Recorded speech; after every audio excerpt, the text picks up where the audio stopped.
Welcome to the Dance Reel podcast. I'm Kate Histon. To be part of our community, subscribe or follow this channel. This episode was sponsored by Master Dancer Mindset. Know yourself, be yourself, and express yourself on and off the stage. Hello Dance Reel listeners. If you listened to the first episode of Season 2 with Marie Walton-Mahon, you might remember she briefly shared an experience of abuse in a ballet school she attended, a school I also attended for 10 years as a child. As such, I felt it was important to share a part of my own story, not to focus on the past, but to help shed light on the kinds of cultural dynamics that still exist in some parts of our industry today. This solo episode is about awareness. It's about understanding how easily dancers and their families can get pulled into toxic environments, even when their instincts are telling them something's not quite right. This isn't about blame or calling out individuals. It's about recognizing the difference between a tough day and a damaging system, and hopefully offering some insight into those that are navigating these spaces. I started at that dance school when I was around 5 years old. At the time I was told and then felt like it was a big deal. This was one of the most respected schools, known for producing serious ballerinas and dancers. I remember feeling really proud, like I was lucky to be there, like I'd been chosen. But very early on, I encountered something that shaped the way I saw dance, teachers, and authority. And it stayed with me ever since. I was attending a one-on-one ballet lesson before school. My teacher was a student teacher, and I looked up to her. I adored her. As I was running into my position, I had my arm up and was brushing the fairy dust. All of a sudden, this stomp and then a slap of my arm, followed by the words, "You stupid, lazy little girl." The scream I won't ever forget. I didn't know what to do, and I just froze in fear, confusion and betrayal. Someone I'd looked up to all of a sudden now had hit me and yelled at me, and it seemed to come from nowhere.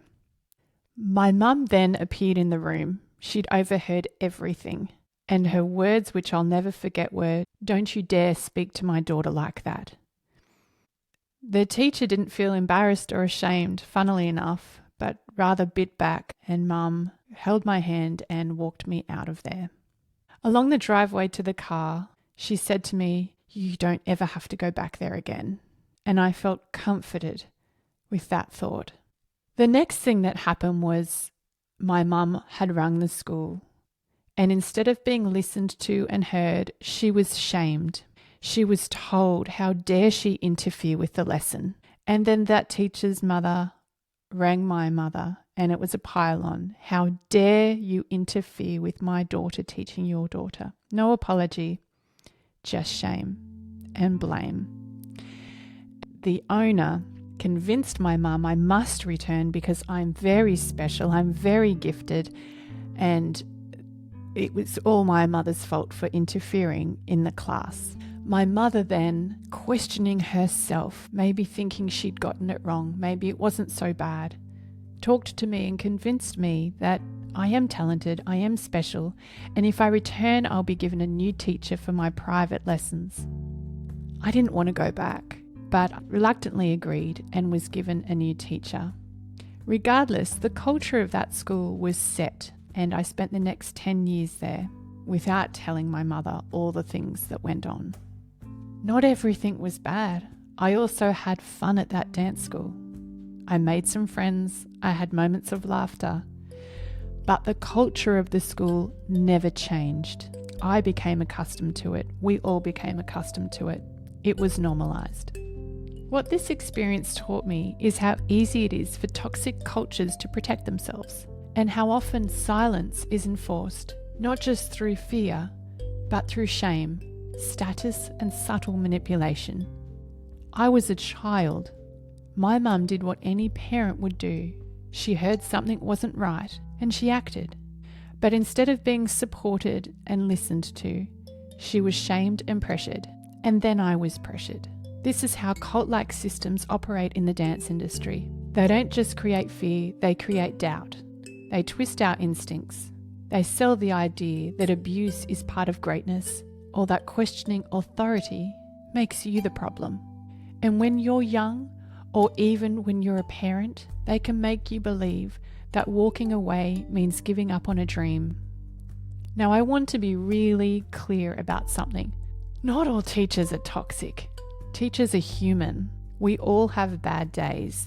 A teacher might snap or speak harshly in a moment of stress. That doesn't automatically make them abusive. What matters is how they respond after. Do they take responsibility? Do they apologize or reflect? Or do they deflect, shame, and deny? That's the difference between a human moment and a toxic culture. A toxic system does not allow accountability. It protects power and image over people. It gaslights or silences anyone who speaks up. It creates an environment where fear becomes normal. This is why it's so important we name these systems for what they are. Abuse doesn't always scream. Sometimes it whispers. It shows up in the way we're told to endure pain to be worthy, in the way teachers are protected at all costs, in the way institutions use praise to silence protest. So if you're a dancer, a parent, or a teacher listening, trust your gut. Respect should never be confused with control. And if a space uses fear or shame to keep people in line, it's not a space that deserves your loyalty. We deserve better. And it starts with conversations like these. Thank you for listening.